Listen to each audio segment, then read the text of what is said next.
The Jefferson Parish District Attorney's Office says they are finalizing their investigation into the death of Keeven Robinson. This comes 2 years to the day that the 22-year-old was killed during a struggle with 4 undercover narcotics agents. Here's Paul Dudley.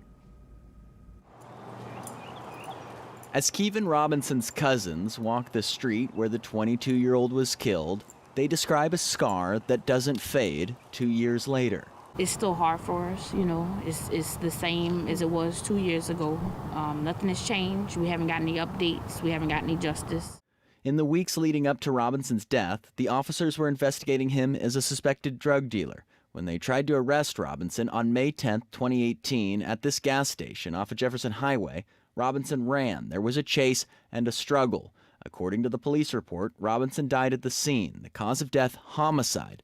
The officers were put on desk duty as the district attorney's office took over.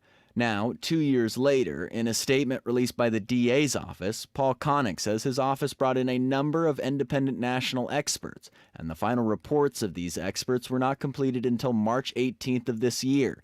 Now they intend to finalize this decision after the current stay-at-home order is lifted. They need to go to jail. It's that simple. All of the 4 Jefferson Parish narcotics agents implicated in Robinson's death have been defendants in civil rights lawsuits in the past, alleging excessive force in unrelated cases, including Gary Bordelon, who is named in a pending lawsuit claiming he and other deputies beat Joseph Little after Little ran during a drug arrest in September 2017 in Metairie.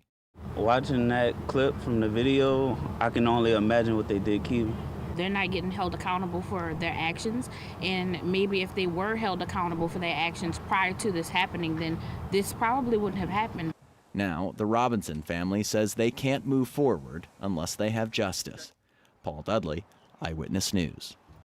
We reached out to the attorneys representing the officers. They did not get back to us immediately. In the past, they have said the force used against Robinson was necessary and that the officers should not be judged based on prior complaints, but by an objectively reasonable standard concerning use of force.